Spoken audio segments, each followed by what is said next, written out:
बोलिए सतगुरु बंदी छोड़ कबीर साहिब की जय, सतगुरु मदन साहिब की जय, सतगुरु वैराग साहिब की जय, सभी संतों की जय, सभी भक्तों की जय, साहिब बंदगी सतनाम। तो आज जो हमारा मैटर होगा सत्संग का वो होगा साधु के ऊपर कि साधु भाव कैसा होना चाहिए, किस प्रकार का साधु होना चाहिए, किसकी शरण में जाना चाहिए, उसके लक्षण क्या होने चाहिए। आज इस पे डिस्कस करेंगे सारा।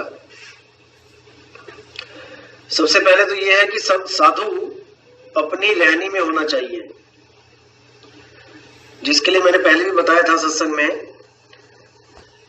करनी करे सो पुत्र हमारा, कथनी करे सो नाती, और रहनी रहे सो गुरु हमारा, हम रहनी के साथी। केवल कथनी नहीं करनी है भाई, करनी भी करनी है, और करनी करके रहनी में आ जाना है। रहनी में क्या होता है, रहनी कथनी और करनी से परे हो जाती है। रहनी एक अवस्था होती है, कथनी भी एक अवस्था होती है, करनी भी एक अवस्था होती है। जो कथनी होती है, जैसे आपको ज्ञान समझ में आ गया, आपने 3 महीने 4 महीने 5 महीने 6 महीने 1 साल ज्ञान सुना समझा। जैसे बहुत से लोग आते हैं हमारे पंथ में, ज्ञान आधार से, ज्ञान से आकर्षित होकर आते हैं, उन्हें बिल्कुल अलग सा ज्ञान लगता है, बाकी दुनिया से आते हैं, लेकिन उनका मकसद कुछ और होता है। मकसद मुक्ति नहीं होता है। मकसद होता है कि ये ज्ञान मैं समझ लूं और ये आगे मैं बताना शुरू कर दूं। ये जो भाव होता है, ये कथनी भाव होता है। ये कथनी के सूर्य गणे। साहब कहते कथनी करने वाले बहुत हैं, और कथनी कथ कथ के कहते कुकर सम होकत फिरे, सुनी सुनाई बात। तो कुत्तों की तरह भौंकने वाले बहुत मिलेंगे, बहुत हैं, लेकिन करने की जब बात आती है तब वो पीछे हट जाते हैं। करनी कैसे होती है? करनी होता है एक दृष्टि से सबको देखना। जब आप एक दृष्टि से सबको देखने लग जाते हो, जब यार मित्र दोस्त सब एक लगने लग जाते हैं, दुश्मन भी एक लगने लग जाता है, तब वो करनी का मैटर आ जाता है। करनी में आपके सामने केवल 2 ही चीज होती है, एक सूरत और एक शब्द।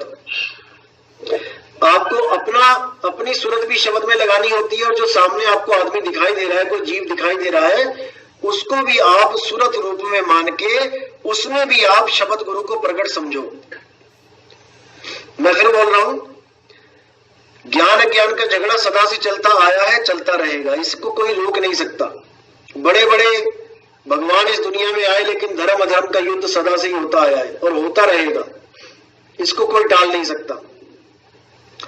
और जैसे हमने अपने ग्रंथों में सुना है, कहानियों में सुना है कि धर्म की रक्षा करने वाले, यानी धर्म के साथ खड़े होने वाले जीवों की कभी हार नहीं होती। एक ना एक दिन वही विजय होते हैं। इसका मतलब यह है कि हमने सत्य के साथ खड़े रहना है। जो सत्य है हमने उसके साथ खड़े रहना है। अगर उस सत्य के और हमारे बीच में कोई भी आता है, कोई दीवार बन के आता है, हमने उस दीवार को ढा देना है, चाहे कोई भी हो। सत्य में और हम में बीच में कोई नहीं आना चाहिए, कोई कंप्रोमाइज नहीं करना है सत्य से। जो सत्य है वो है, कोई कंप्रोमाइज नहीं चाहिए। सत्य के लिए अटल रहो। अगर सत्य के लिए अटल हो जाते हो तभी सच्चाई मिलेगा, नहीं तो नहीं मिलेगा। जितना मर्जी कर लेना, जितना मर्जी कोशिश कर लेना, जब तक सत्य से प्रेम नहीं हुआ, जब तक सत्साई नहीं मिलेगा।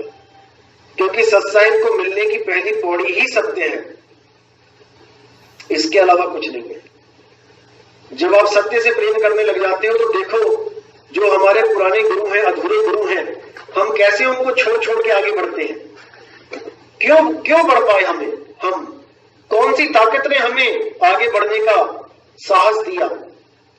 वही गुरु जो 20-20 30-30 साल तक हमारे परमात्मा बन के बैठे थे, जिनको हम परमात्मा मानते थे, जिनके लिए हम कुछ भी कर सकते थे, कुछ भी। लोग देखो गोलियां तक खा ली, गुरुओं के लिए लोगों ने गोलियां तक खा ली, पुलिस वालों से भिड़ गए, जेल चले गए, जहर खा लिए, बहुत कुछ हुआ, लेकिन वो गुरु से विमुख नहीं हुए। ऐसा क्यों हुआ? क्योंकि वो गुरुमुख थे, यानी गुरु से प्रेम करने वाले। जिस दिन वो सतमुख हो जाएंगे, यानी सत्य प्रेमी हो जाएंगे, सत्य से प्रेम करने वाले हो जाएंगे, उस दिन गुरु भी बीच में से हट जाएगा। उस दिन गुरु भी उनके रास्ते से हट जाएगा, अगर वो गुरु पूरा नहीं है तो। अगर वो गुरु पूरा है तब उसको हटने की जरूरत ही नहीं है। वो तो मिलाने वाला हो गया, वो आपको मिलाएगा, वो स्वयं ही बीच में से हट जाएगा। उसको आपको नहीं हटाना पड़ेगा कि हटो गुरुजी, वो स्वयं ही बीच में से हट जाएगा। वो आपकी सूरत को जिस शब्द से जोड़ेगा वही आपका परमात्मा है, उसके बीच में और कोई नहीं आएगा। अगर वो गुरु भी अगर बीच में आने की कोशिश करता है तो उसको भी त्याग देना चाहिए। गुरु का रोल कहां तक है? जहां तक एक बिचौले का रोल होता है। बिचौला आपको पता है जो शादियां करवाता है, एक बिचौले का जो रोल होता है लड़का और लड़की को मिलाने में। जब लड़के वालों को लड़की दिखा दी जाती है, पति को पत्नी दिखा दी, पत्नी को पति दिखा दिया, लड़के को कन्या दिखा दी, कन्या को वर दिखा दिया, तो जब हाँ हो गई, अब बिचौला बीच में से निकल जाता है। अब वो रोज कहे कि नहीं मैं तो बीच में ही रहूंगा, तो भाई बात नहीं बनेगी। इसलिए सत्य को जानो, सत्य क्या है। गुरु ने सत्य लिखा दिया, ठीक है, गुरु मेरे हमेशा मेरे सम्मान के लायक हैं, हम हमेशा सम्मान करेंगे, लेकिन बीच में गुरु भी नहीं आना चाहिए।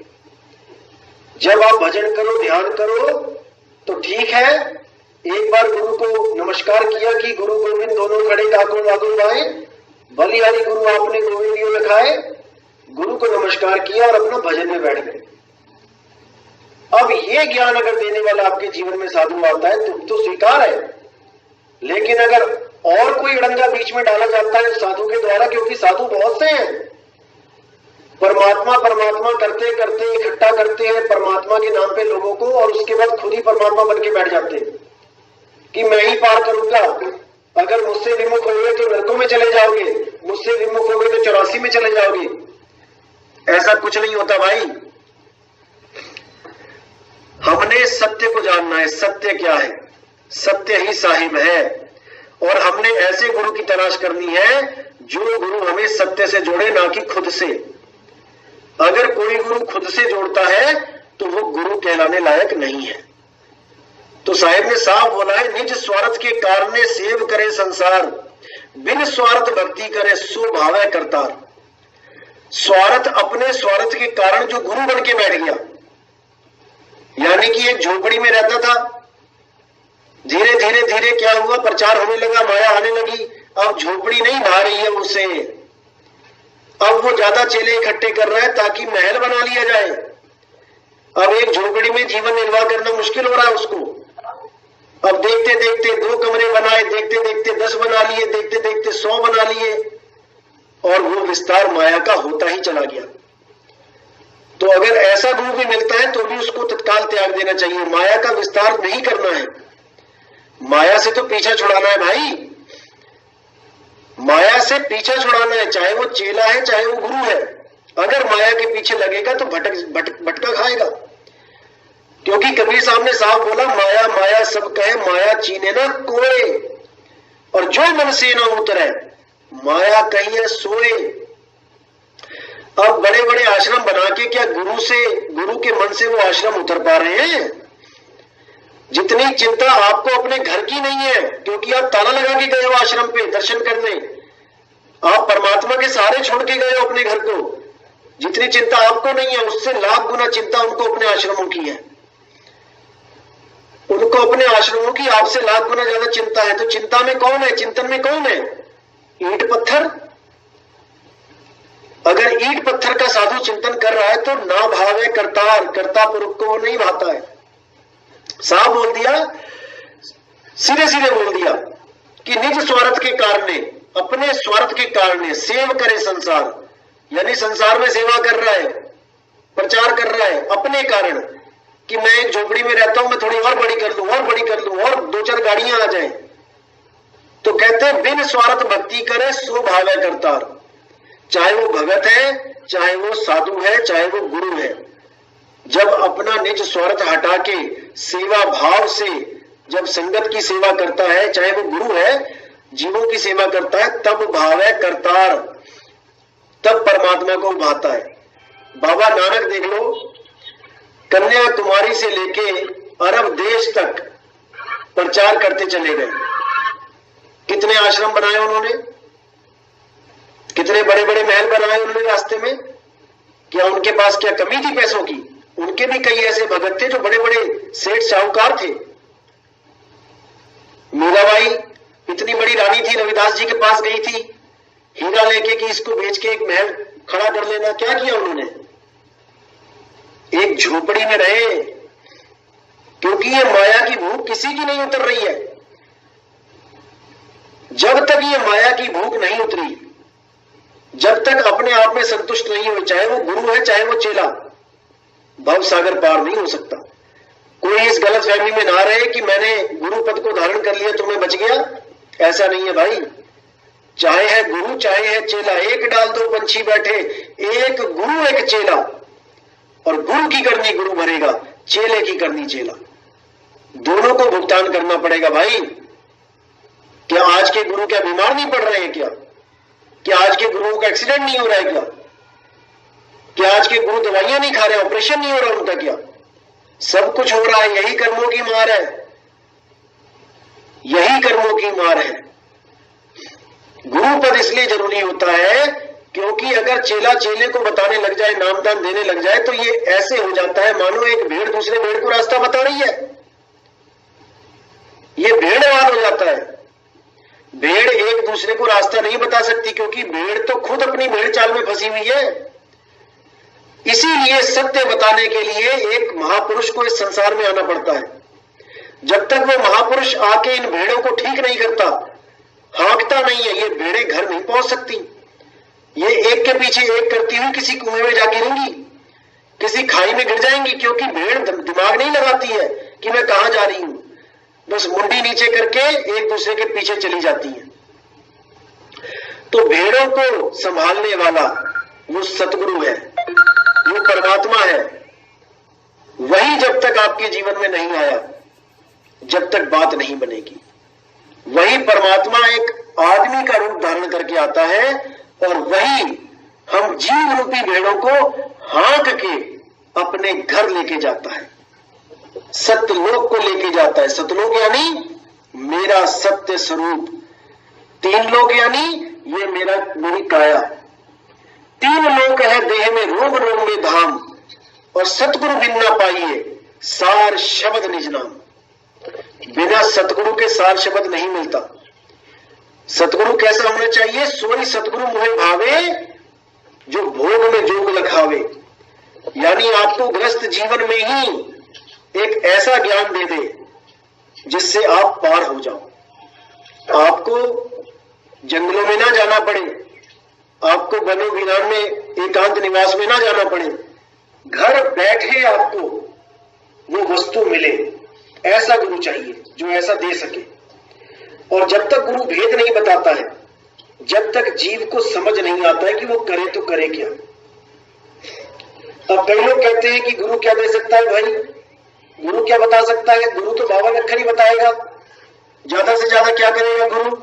कोई मंत्र दे देगा, कोई सिर पे हाथ रख देगा, या कोई इशारा कर देगा।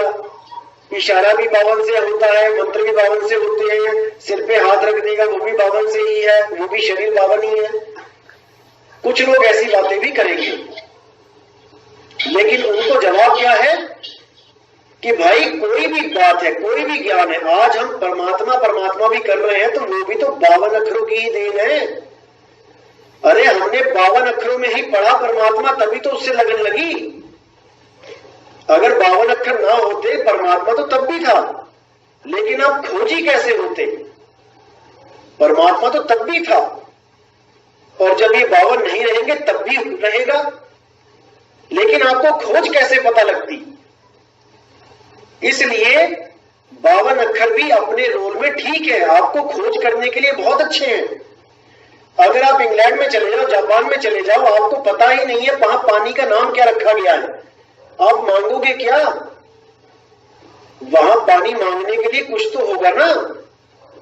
चलो इशारे से मांग लिया, ठीक है, ये तो हमें इशारा वर्ल्ड वाइड है, ये तो हमें पता है कि यूनिवर्सल है। कोई और वस्तु चाहिए, घर में पतीला होता है जैसे, या फिर घर में चम्मच है, कटोरी है, उसके नाम रखे गए हैं। अब जापान में जाके कटोरी चम्मच करोगे तो नहीं समझ में आएगा, तो वहां पर भी 52 अक्षर की जरूरत पड़ रही है।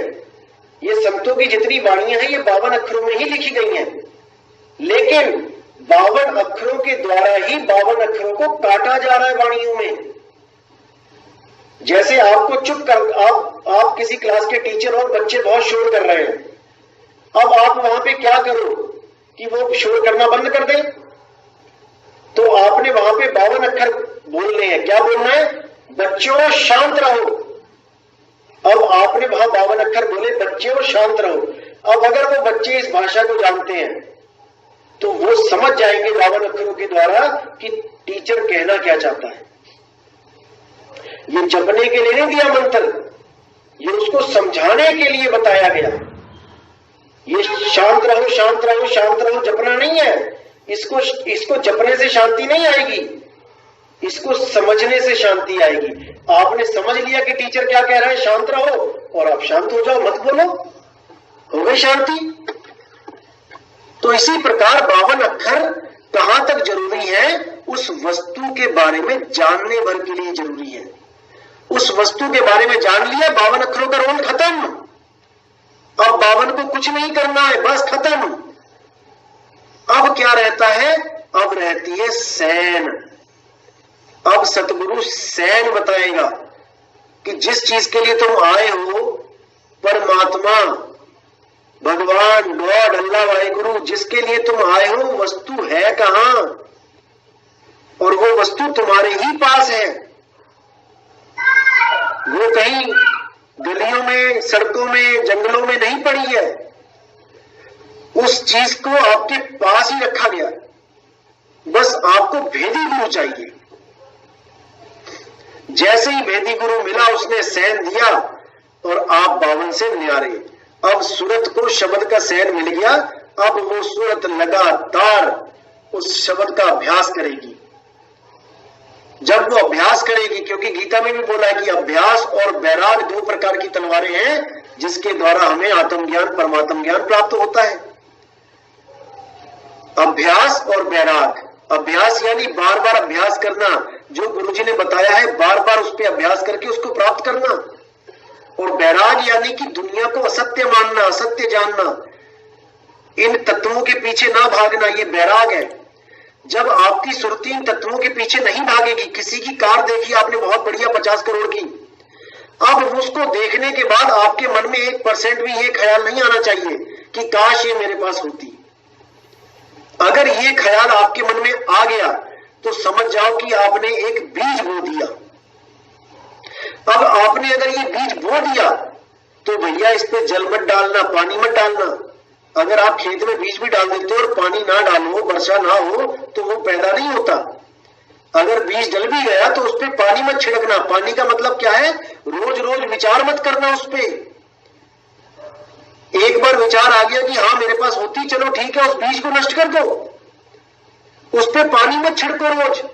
अगर आप रोज पानी छिड़कोगे तब वो अंकुरित हो जाएगा, और अगर वो अंकुरित हो गया फिर मेरे भाई, फिर तो पेड़ बन के ही रहेगा। इसीलिए साहिब कहते हैं बीज का नाश करना है। ये सृष्टि का बीज क्या है? ये सृष्टि बनी कैसे? ये तुम्हारा शरीर बन कैसे गया? तुम इस शरीर में आ कैसे गए? उस बीज को जिस दिन तुमने जान लिया, जिस दिन तुम जान जाओगे, उसी दिन तुम नष्ट कर पाओगे। और अगर तुम नष्ट नहीं कर पाए मेरे भाई, दोबारा पैदा होना पड़ जाएगा, दोबारा इस संसार में आना पड़ जाएगा। तो गुरु से नाम नहीं लेना है, गुरु से बीज का नाश करवाना है। गुरु से भेद पूछो कि गुरुजी बीज कैसे आया, बना कैसे, ये सृष्टि रचना कैसे हुई।